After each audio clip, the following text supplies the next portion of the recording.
Welcome to the Elevate Podcast, powered by Brady. This is your front row seat to the stories of local leaders, both nonprofit and for-profit, who are shaping our community. Every episode brings you leadership insights, lessons from challenges, and practical strategies you can use today. And yes, we'll keep it real and have some fun along the way. If you're ready to elevate your leadership, hit subscribe and follow us on LinkedIn for updates and behind-the-scenes content. Now, let's dive in. Hey everybody, Jason Ulm here with another episode of the Elevate Powered by Brady podcast. And this episode is going to be an awful lot of fun because I'm sitting with a new friend, but I had an opportunity to learn a little bit more about his journey in the past and just shared some wisdom that I thought was terrific.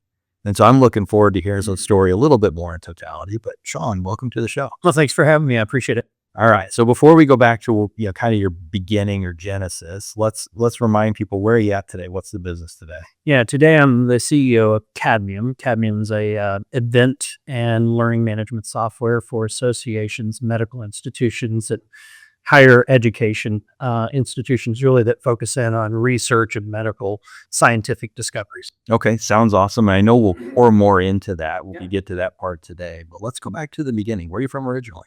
Originally from Oklahoma City. Okay. Born and raised till I was probably into my early 20s before I started traveling around and ended up in Indiana in 1994. All right. So let's go Oklahoma City, high school. So high school years were out there. What did high school look like, Corey? What were you doing? Yeah, I went to a school called Drum Marshall. Drum Marshall is a very diverse school. I grew up in an area called North Highlands in Britain. Up till I was about 10 years old. My brother and I were fortunate enough to share a bedroom till he was 13 and I was 10. Okay. And a bed, so my parents worked really hard, but, we were probably lower income family, not knowing it as a child. Yeah, sure. And then my father got a new job and moved us to a 3-bedroom home. So I finally got a bedroom of my own. And high school was, a great experience. I tried to do everything I possibly could, from sports to choir. Oh, no kidding. Yeah. So a little bit of everything. A little bit of everything. Okay. So singing, playing sports. All right. So the choice to go do something after high school, what choice is that? Where do you go and what do you do?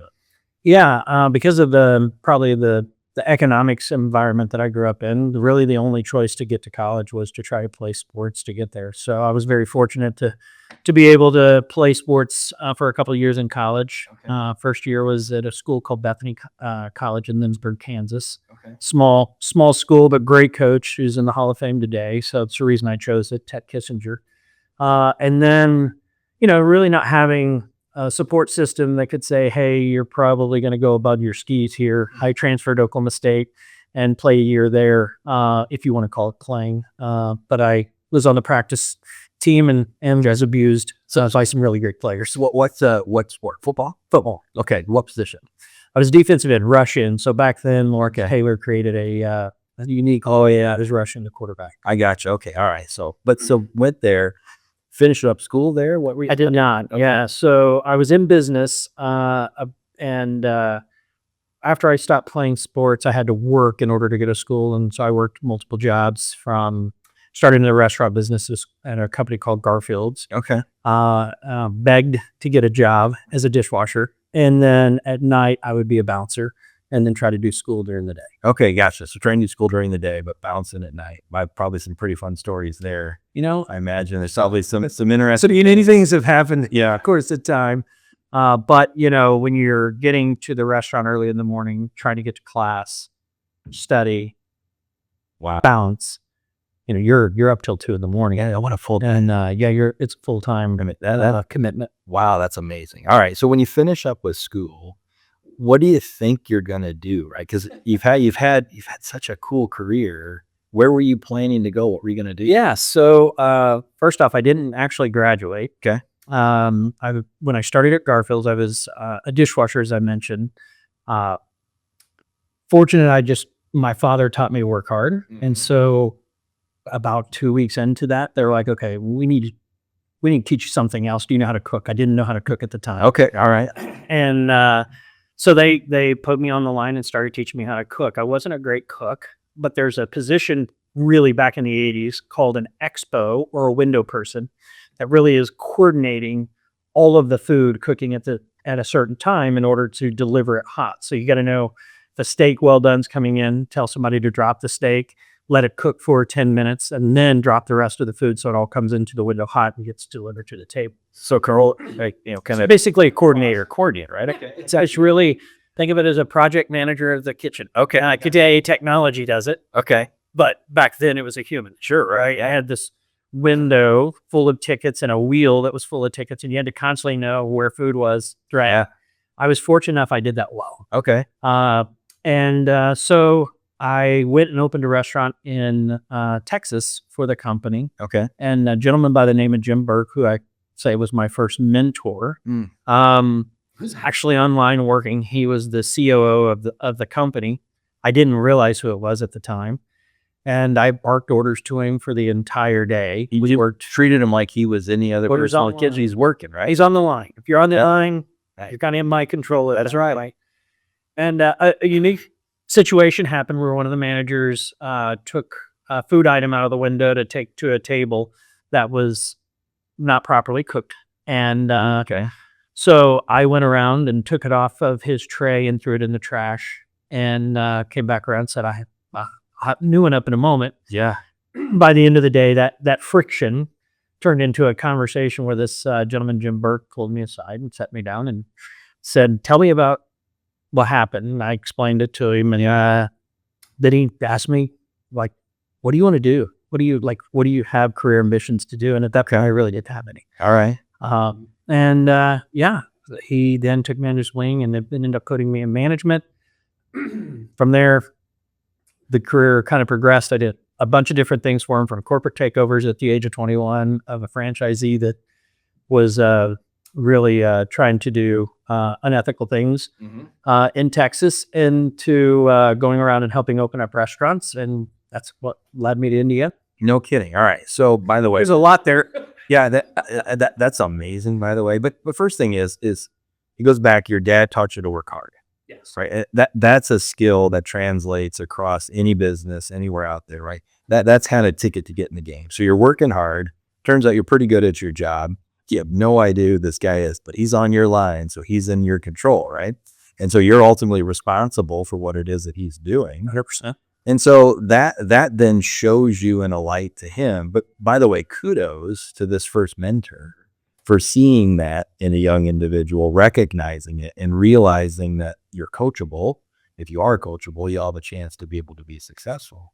Yeah, there was a lot of people in that journey that I would say really kind of helped shape me in the early days. When you're 20, sometimes you think you know everything. And I probably was a little too cocky at times and thought I knew more than I actually did. And they needed to sit you, you have to have somebody who's honest to sit you down and actually give you truth, right? That's right. Whether you like the truth or not, this doesn't matter, right? And I was fortunate he was one of those folks, and there were several others along the way. And through the process, every time they needed something, I would just say, I'll do it. I don't care. I didn't care how many hours it took. I didn't care where it was at that I needed to go or how we got there. And so I have 5 kids, and I tell my kids all the time, there's luck, and then there's an work ethic, and a way that you present yourself that actually creates luck. That's right. And so I was just very fortunate that, I didn't care about the amount of hours I worked. I didn't think about work-life balance. I didn't think about those things. I actually just said, okay, I'll do it. Yep. And then I would learn it. Right. Yeah. Right. So it was the opportunity for me to gain intelligence Sure. around an industry or around something specific That's right. that, created the next opportunity. So when that next opportunity is there, you have just enough information, just enough knowledge, and your work ethic gives you that next opportunity. Absolutely. I was very fortunate. And great story, by the way, but it also sounds like our young 20-year-old selves sound pretty similar, because I feel like I knew everything back then too. Now at 49, I realize I'm like, wow, I really. Many 20-year-olds do. I have 3 kids in the 20s. I do too. I do too. All right. So 1994, you ended up here in Indy. Terre Haute.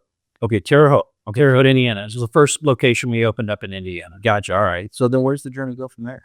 Yeah, so that was it ended up being the busiest restaurant in the country for the organization. Yeah, if you think about Terre Haute in the region, back then you had a Honey Creek Mall. We were in Honey Creek Mall, and we would have a 50-mile draw radius for people who would come in, shop, and you don't have online. You didn't have all these. So you had to go. The physical location really mattered, and so they would come in and shop. And our restaurant being at the front center of that mall, it by far, I mean, exceeded by probably 40 to 50% higher revenue than any of the other restaurants. Wow. Okay. All right. Yeah. In that process, I was very fortunate that he wanted me to stay, and he actually, the company loaned me money to buy into the restaurant. So that was really kind of owner operator moment.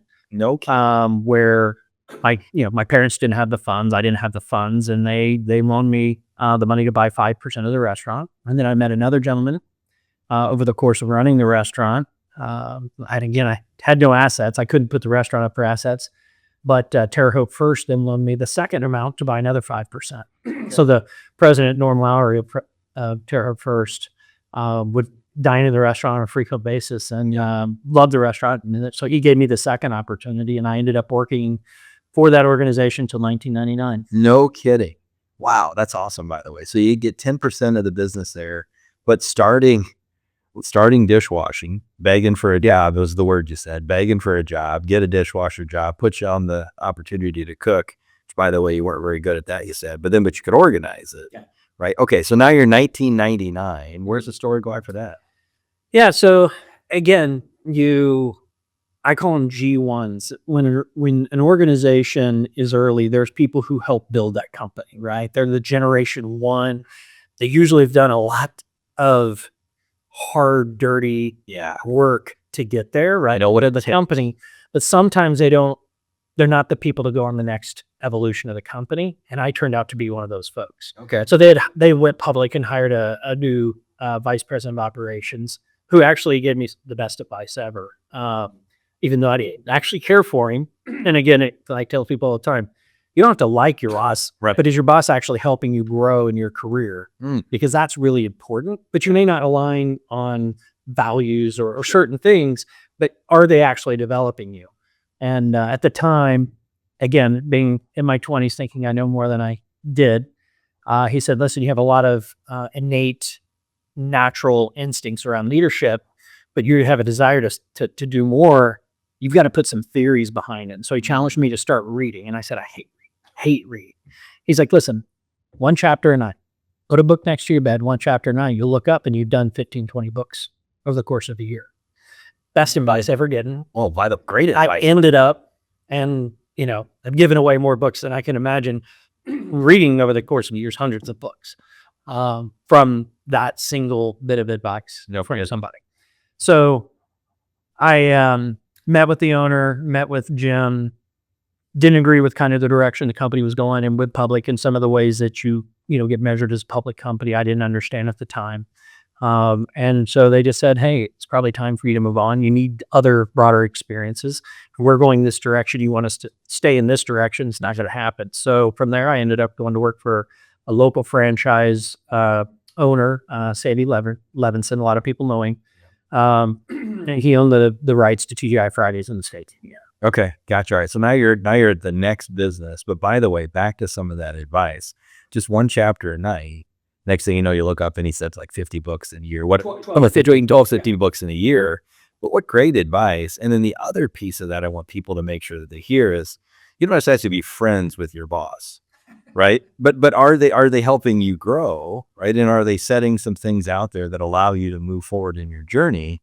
If they're doing those things, but again, you also have to realize you've got, even though you don't necessarily align with them, like you said, you've got to realize that they do have things and some knowledge that could be helpful to you. So it's cool that you listen to those and started to apply it.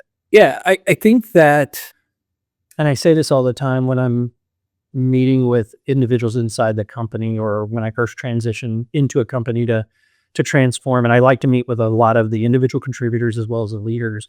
One of the questions I ask the individual contributor, and how do you like working for so-and-so? Love them. Awesome. That's great. What do you like about them? And they usually talk about how their feelings are. And I immediately drop down and say, what have they taught you in the last 30, 60 days that's going to improve your career? And I can find pretty quick who's actually developing people Yeah. and actually helping them focus on career, and who's actually just doing a job, and then who's just being good friends. Yeah. Right. And then I go have conversations with, that's awesome, they like you. That's the icing on the cake. But the cake itself is their career, their development, their progression in compensation. What are you doing around that?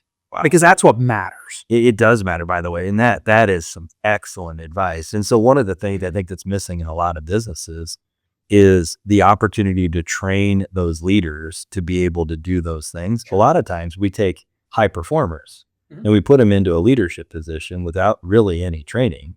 And maybe they're a personal individual and they like to build relationships, and that's good. People like them. But ultimately, the job is to get people to progress in their career and grow. So great advice. I love that. All right. So now you're at TGI Fridays. Yes. Right.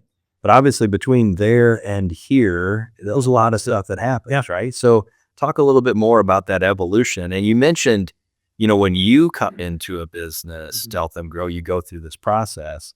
Maybe just talk a little bit more about some of those pieces in your journey and some of those things you did. Yeah. So let me kind of just back up. So from TGI Fridays, was there about 5.5 years. Okay. Met a gentleman named Dan Horner, another key influencer in my career. Dan was the president of CP Morgan. Okay. CP Morgan was the 8th largest private builder in the country at the time. One of the largest, home builders for sure in Indianapolis. Sure. And I'd met him through personal relationships and Tracy Yaden, and they had really grown organically, and there was an opportunity to bring some inorganic leadership in that had maybe seen different plays to bring into home building. Yeah. And so they gave me an opportunity. I had to convince them that I actually could lead a sales team because I had never led a sales team. Well, because at that point you've been running Restaurants. and operations, which is different than running a sales team direct. Yeah. So basically what I said is, listen, if I can get people to provide habits and behaviors as a leader, that translates into how do you move people mentally in from a consideration stage to a buying cycle.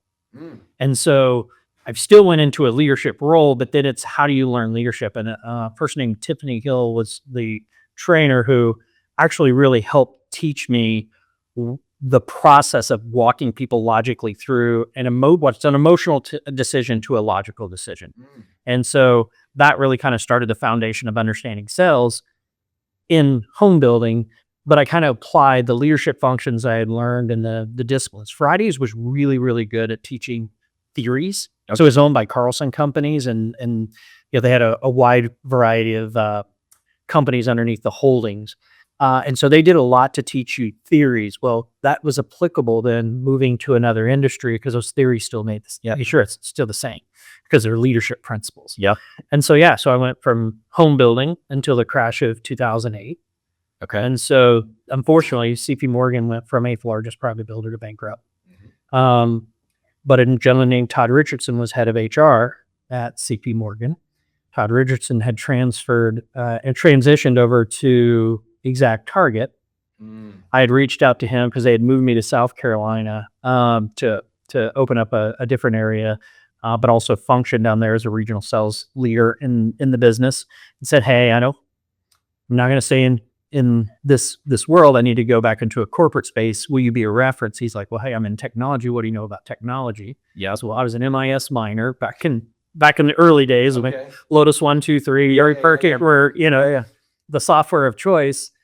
And he said, well, that's enough. And, you're a smart guy. Let me get you an interview. And so he got me an interview with a gentleman named Scott Blazinski and Dwayne Poole. Dwayne Poole is one of my mentors today in the technology space. Of course. Okay, right. So now Exact Target. What's the role of Exact Target? Yeah, I was leading an inside sales team. Okay. So now, so going from running operations in restaurants, going into doing sales in the home business, now you're at Exact Target doing that, leading the sales team. Yeah.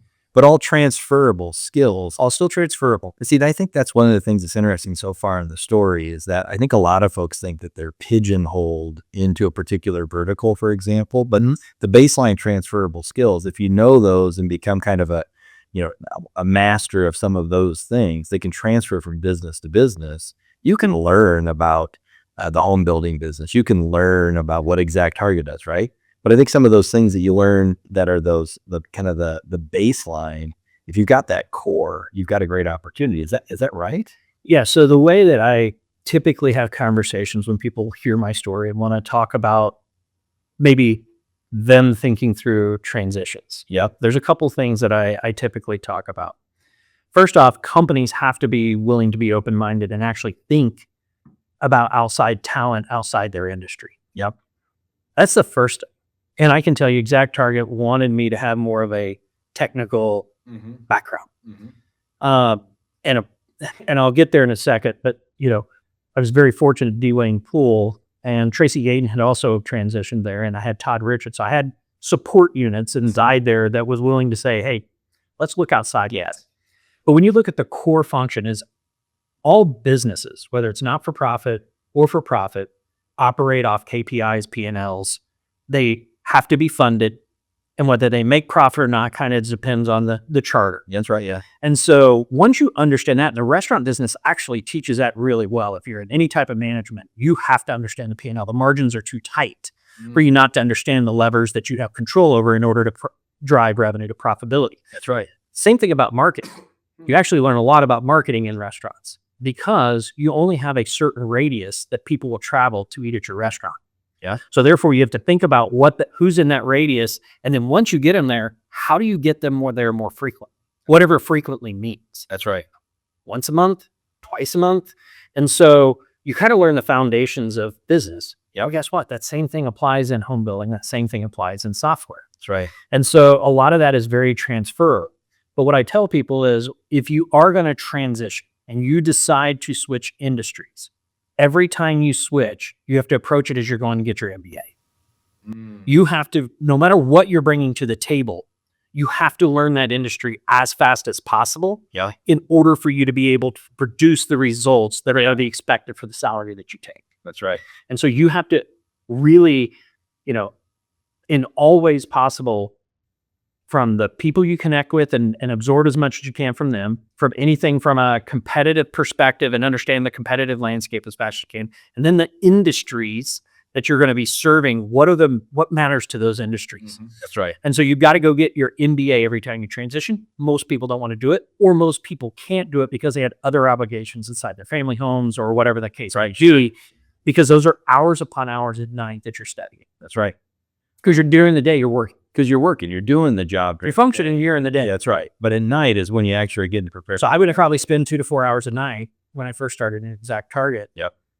Learning software, practicing software. A gentleman named Brian Bromus would sit up with me after hours. I mean, I tell him all the time I'm still connected with him. He's still at Salesforce. And I tell him, had you not sat and let me demo to you, he worked for me. Yeah. And I would just demo to him. He'd go, no, you want to do this. And he would just give me click patterns. That's right. He wasn't the best sales guy, and we had to transition him out of sales into what he was great at, which was what he was teaching me, which was the engineering side of software. Sure. But you have to be willing to do that, or able to do that. That's right. Both of those two things matter. Yeah, it's interesting. You can relate it back to your football experience, right? You play football on Saturday or Sunday, whichever you're playing, or Monday nights, those types of things. But ultimately, you practice all the other days of the week so that you're in the game, you could perform. In front of a client, it's not a time to practice. We talk about that all the time here. Right? So we're not practicing in front of clients. We're actually going out there and deliver. You'll lose pretty quick if you lose pretty quick, right? Because there's guys out there that did the work the night before, and they're going to beat you. All right, so you're at ExactTarget. How long are you there? Are you there through the acquisition by Salesforce? So I was there from 2008 to 2014. Okay. I started in the inside sales role. Dwayne Poole was the executive in charge of revenue operations. The business itself needed to transfer or transition the way that they operated from going and winning new logos to actually working with their customers and helping their customers grow from a solution perspective. Because we started as an email provider, but really, if you look at the kind of evolution of ExactTarget, it became much more of a digital marketing platform over time, right? Yep. And so that transition needed a different model. Dwayne Poole, we call him DP, had this vision around separating those two out and a key metric that you have in the software business is net retention rate. So how do you grow your NRR, which means basically how do you get more money from the wallet share from the base of the customers by providing more solutions to their challenges. Right. And he tapped me and asked me if I wanted to do that. And then over time, he then said, hey, why don't you lead this entire group? Okay. And so from about 2010, 2011 through me exiting, I was in charge of growing the existing client base and moving the solution experience from tactical feature functionality to really strategic, evolution of kind of where they're at in their digital marketing journey. And as the landscape was changing and technology was changing and the customers were changing, they needed to be on that evolution and mature. And what part of our platform and then what part of our ecosystem should they be using in order to, achieve the results they're trying to get for their customers. Gotcha. All right. So 2014, you decide to make a change, right? So at this point, you've been in software now for a few years. Where's the journey go after that? I did a sneeze, I call it, at HC1. It was about 5 months. It just was an interesting industry that really didn't align to what I was doing. And I got tapped by Tim Kopp and Samir Kazi, who were both at Exact Target.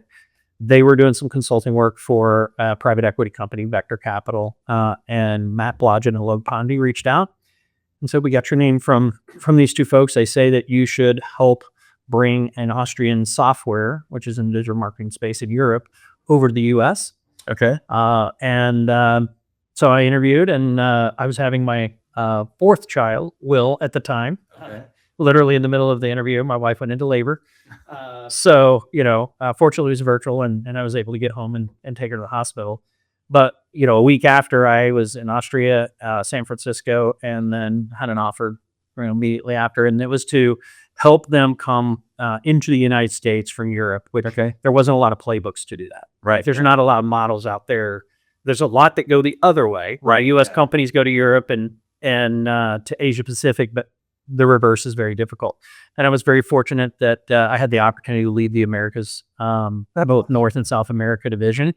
We built that up until about 2020 and sold that to SAP. Oh, that's awesome. All right. So now you run that through 2020, go through an acquisition or that divest. And so now 6 years, 2020 till now, what kind of... Probably see a theme. There's a lot of names I keep dropping. Yeah, so it's just these guys just kind of keep coming back. Well, I think that's the thing I try to tell my older kids as well, right? So the market is always difficult, but the people that you interact with and the way that you present yourself and the way you help them maybe achieve their goals will usually come back as a benefit. Don't do it expecting a benefit, but if you do it right, you're going to get the benefit. Yeah, that right. And so Tim Kopp was the CEO of Terminus. And so he had a situation that he needed some consulting on. I had built a consulting business. So I started consulting, and in the middle of that consulting, he asked me to step in as the COO. I did. He decided to leave the organization. Him and the board suggested I take over as the CEO and transition Terminus into a place that I felt good that I could leave from the CEO. Another gentleman that I knew in the digital marketing space needed some assistance, so he asked me to come help him. I did that. He got to a place where we both agreed he didn't need me anymore. He had some health issues he was dealing with, and really why he needed me to come in. And then transitioned to Cadmium. Terrific story. But along the way, you mentioned a couple of things that I want to make sure you circle back before we get to Cadmium today and what you guys are doing and who you're helping. You mentioned, helping others be successful, kind of on their journey, helping them, not expecting anything in return, but knowing in a lot of cases it does come back, right? I think it can, not every time, but going in expecting probably changes the way you might do some things. Doing that out of a heart of servant leadership and genuine need or wanting to help others. You can hear it in your career, kind of just comes back around. They understand who you are, what you do. You do what you say you're going to do. I think that's a big piece right there. And you've delivered, and over time, people can trust you. All right. So now, how long have you been at the new business? About 18 months. Okay. All right. So we talked a little bit in the beginning about what you guys do, but it'd be great just to learn more about the business and who you're serving. Sure. So in the association space, I'll start with that group. Their primary function is to help their members gain professional development in their careers. And so I like that space for that specific reason. They have bylaws and governance and regulations that typically help guide what they have to do or provide CE or CME for their members. And so we do a couple different things. One, most of them have an in-person event. And so we have software that helps them navigate and look from everything from receiving abstracts, especially in the scientific side, disclosure management, through building the website, mobile app experience, e-posters to logistics to every aspect of an event. So we serve the event planner in these associations, and really these events are, I like to say, is their performance review, because they're 3-day events, and usually one massive one and a smaller ones, and the one massive one is their performance review. So if you screw up, you actually screw up their career potential. That's right. So it's very it's a lot of stress during that 72 or 96 hour period. On the other side of that, we have LMS, learning management systems, that also then help navigate these members through on-demand learning, taking sessions from events and putting them out to the market so that maybe non-members can also get CE credits. And so we combine this learning journey into a central platform. Healthcare institutions do this for their medical professionals. And then universities do this for students, research, projects that they have. And then they also extend that out into sometimes the medical community and or a regulated community. Sure. Wow, what a cool business. And so one of the things that we talk about is we talk about tech. We've talked a little bit about tech so far in the conversation, but as you think about where we are today, and I know you're 18 months in, how is the technology evolving in this space, and maybe where do you see it going here in the near future?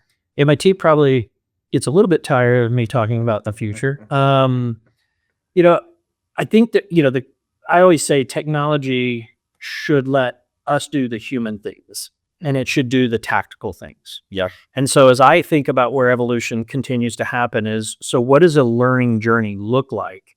How does the software itself make it easier for somebody to find the content or the courses that they need to take, and also identify, where opportunities are outside of what they tend to focus on? Sometimes they have specialties. So how does the software do that a little more innate? And then how do we take the human side of our company and help them with the strategy to increase the value that these members are getting from the learning courses and the learning experience that they have? And so when I think about where it's going, and then with the evolution, especially in the last, call it 6-9 months with AI, I think it's actually it's difficult, but it's easier to actually create these experiences through leveraging, we use Claude Code as an example, to develop faster and get the product to market faster. For our customers and what the customers' needs are. That's right. But what's interesting in there, and I think I hear a similar theme on a fairly regular basis from leaders, is, with AI and how quickly it's evolving, there's great opportunities for it to do, like you said, do things it's very good at, to allow us, and I kind of call it HI, human intelligence, right? Allowing the humans to focus on what they can do that are really innately human. And some of that's experiential. That's right. And so creating that experience for somebody and having the opportunity to do so by freeing up some time leveraging AI creates kind of a supercharged team and allows you to be able to do different things that you couldn't do a year ago because we didn't have this, clock for those types of things. It's great to hear what you're thinking about there with from an AI perspective. Also a little bit funny that maybe your team's tired of hearing you talk about technology. They get a lot of links to podcast, and my CTO is fantastic. He's on the cutting edge. Our VP of engineering is on the cutting edge. We actually just presented to our private equity companies, portfolio companies, what we're doing from designing an AI DLC development model, which is different than what the old school SDLC looks like. And I just think to your, as you said, if I go back to our persona, the people we serve, if I'm an event planner and something isn't working and I'm starting or in the middle of an event, do I want to get online and chat with an AI bot? Right. Or do I need a human who actually has been there, done that, knows what's going on, who can actually help solve it while I keep focusing on the things that are important to me. And that's kind of the delineation that I talk about with our team. Like now, if I'm not in the middle of the event, I may want that chatbot to help me and find or figure out something specific, right? And have it assist me. But if I'm in the middle of the event and it's my performance review moment, Yep. I don't want to be going back and forth with an AI bot. That's right. When the fire happens, I want an experienced fireman. And so one of the other things we talk about community, and it's been interesting to hear in your story just a little bit. You mentioned 5 kiddos. I'm a dad of 5 also, and so you don't always get to talk to another dad of 5. But the talking about the community, you've mentioned multiple communities, right, across the Uncharted States, different businesses, different mentors. But when you think about community, what's community mean to you? I think it's authentic relationships. Where do you have them? How do you get them? How are you intentional about keeping them? Like, how often do you reach out, and do you really just check in? So I had a call yesterday with the person who was head of HR at Terminus for me. And for whatever reason, she popped into my head. So I sent her a text and said, hey, it's been a while since we chatted.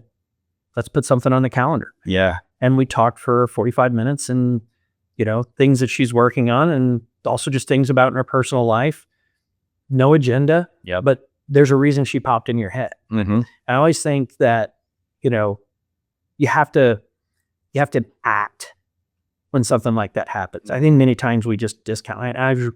And historically, I was really, really good at just discounting it up until about my mid-30s. Okay, And really? then in my mid-30s, I went on a journey of trying to figure out who I am, why I am the way I am, both from a faith-based, but also from a family orientations, why certain things that happen in your life, how they shape the way you are today. And one of these things was just being really intentional about the relationships that I care about, including family, and then also extended relationships, whether it's through our church, our kids' friends and our kids' friends' parents. Yeah. And just where do we fit into this ecosystem, right? Everybody has heard the saying, right? It takes a tribe to raise a family. Well, it takes a tribe to actually live your life. It does. And sometimes you have to have people around you who just will speak truth. I mentioned D-Wayne Poole as a person. When I'm in business and I'm confused or thinking, need some really direct feedback, and he's known for direct feedback. Yeah. He's who I go have lunch with. And so when I was transitioning from one of the jobs, I had lunch with him, and I kind of outlined everything going on. And I had some health issues start happening because of the stress of the job. I didn't know it at the time. That's what it was. And after lunch, he said, hey, I'm not going to do lunch with you again if you don't resign. Like, I just like that. You're so focused on making a billionaire or more billionaire money, and you're literally making yourself sick. So, yeah, let's not do lunch anymore if you kind of can't see that stuff. And like, that's the kind of direct feedback you should sometimes. And so you have to have those people. Like, my wife is that person, right? She knows when I'm burning the candle on both ends and says, hey, like, you need to shut it down, because I will work. I love work. Yeah. They're puzzles to me. Yeah. I love puzzles. So I will just keep playing the puzzle, and she'll say, hey, you need to shut it down, right? You need to disconnect for a minute. So you got to have these people in your lives that are willing to have those real honest conversations. That's community. It's the way I think about it. It's a great thought on unity, authentic relationships. How do you find them? How do you keep them? What do you do? One of the biggest things that I'll concur with is you have to act, right? The HR person that kind of came onto your mind, that'll happen to me too. I'll just send a quick text. Hey, thinking about you. Hope you're doing great. Whatever the case is, super simple. Yeah. But the number of people that have replied back saying, hey, thanks, I had a tough day today, or, something I had going on, just appreciate you thinking about me, whatever the case is. Who knows what's going on at that time for those folks, but I've done that also. And it's just, I could tell you that just is amazing. And that's something that is just, it's so easy to do, especially now, text, all those types of things. Well, technology's made it easier, right, to stay connected. Years ago, it was much more difficult. Long distance was expensive. I always say, my kids are like, what do you mean you didn't talk to your mom once a month? Long distance is expensive, right? We couldn't afford it. I think that. And when I think about community, I have several folks over the last 20 plus years that have transitioned their careers and followed me or gone with me place to place. And I've always really respected, but also feel a sense of loyalty to make sure that their willingness doesn't fall short of any of their goals and objectives. Not that I have, it's not my job, but I think as leaders and as individuals that do have some ability to have some influence, I think our job is to create opportunities for people. And, if you're intentionally reaching out, sometimes you also be intentional about creating opportunities. Yep. And in order to do that, you have to get to know people. And we mentioned prior to starting, there's a saying that you don't know someone until you know their story. So you have to get to know their story. But you can't emotionally not also have real conversations about, especially if you're working together, about what performance and what expectations look like. So how do you balance the two? That's right. And I think when I think about my community, there's a large group of folks over the years that are all doing different things. Some are, careers have progressed, are CEOs, and some just have had phenomenal careers. And I don't take any credit for it, but along the way, it was because we just gave them an opportunity to shine. That's right. Yeah, it's amazing when you think about that as leaders, the opportunity that we have. Yeah. So before we get to the last question, just to think a little bit about your story, right? Playing football, going to college, getting into being a dishwasher by begging to get a job, deciding, that they think, well, maybe we get you to start to cook, and weren't really good at that, but that's okay. You start running the kind of the house, the back of the house back there, and organizing that, barking orders at somebody that turned out to be a pretty bigwig in the organization, and them deciding that they're going to say, hey, you've got something here. Why don't I pour into this kid? But also what a great example of humble. Yeah, right. Like he never once said, hey, I'm the COO. He didn't say anything. He didn't say so. He just did a job. Yeah, did what is needed. Both sides of that, yeah. Right? There's an opportunity. I actually got a chance to do that with a gentleman that owned Wendy's up in Auburn. I'm running through doing some cooking on the grill. In Auburn, Indiana, the Wendy's was, I think, the largest selling Wendy's at the time in the early 90s. Oh, wow. Because we used to have the Auburn Cord Duesenberg days. That they're huge car show. People would come from everywhere. And I had no idea that the guy who was making the sandwiches owned the restaurants in the area. I'm pretty good at doing the grill. He's falling behind. I'm like, hey, this isn't good here. And I had a great opportunity at the end when we closed to find out who he was. And it was humbling, but he treated me the same way. He said, thanks for doing your job. This is what we do here. I had no idea who he was. And so I had the same kind of experience. But then going down to Texas, coming back in here to Terre Haute, running the biggest business, getting the bank and the organizations to allow you to come in and be a partner, doing those types of things. And then taking a twist, going towards different business levels, getting into the housing market, then going into technology, and then now over the time, helping organizations grow their businesses and take them forward. Such a cool story. All along the way, having 5 kids. So, by the way, ages of the kiddos? 27 to 8. 27 to 8. So my 27-year-old just got married last weekend. All right. So we welcomed Sydney into our house. I have a 25-year-old who graduates IU Kelly with his master's here in August. Okay. My daughter's 22, graduated from Ball State. She's now teaching up in Warsaw. Okay. She starts in August. And then I have an 11-year-old who loves sports. Yep. Huge IU fan. Huge Indiana sports in general. I gotcha. Coach him in flag football and, acted with him. And then, my daughter is the creative one. Right before I came, I got to make popsicle art. Okay. With her, right? And not a skill of mine, I promise you. If you saw it, you'd be like, wow. And so very fortunate that, all the kids are different. But I think my message is still the same to them. Right. When I spoke at the rehearsal dinner, I told my son, don't make a moment in time a lifetime moment. Meaning the emotion we feel, the moment that's stressful, the moment that is even sometimes phenomenal, those probably aren't going to always be the moments for life. Like just keep them for where they're at the moment and don't let them blow up and out of control. And so 5 kids keep you honest. And when you raised 5 in different periods, today technology changes the whole landscape. It's amazing. Makes it a lot of fun. Yeah, we go 24, 22, 20, 16, 15. Okay. And so a little bit different, kind of a different window there. We're still the same people, although I think we've evolved too. My wife and I have been married 28 years. And so we're consistently learning, but I think we always try to show up and we laugh when it's funny and we cry when it's hard and let them know that we're there in their corner. I get to be authentic. Yeah, just be yourself. Yeah. So the last question we ask is the easiest one. Okay. So if you're not doing all this cool stuff, what do you do for fun when you're not working? Well, I mentioned puzzles.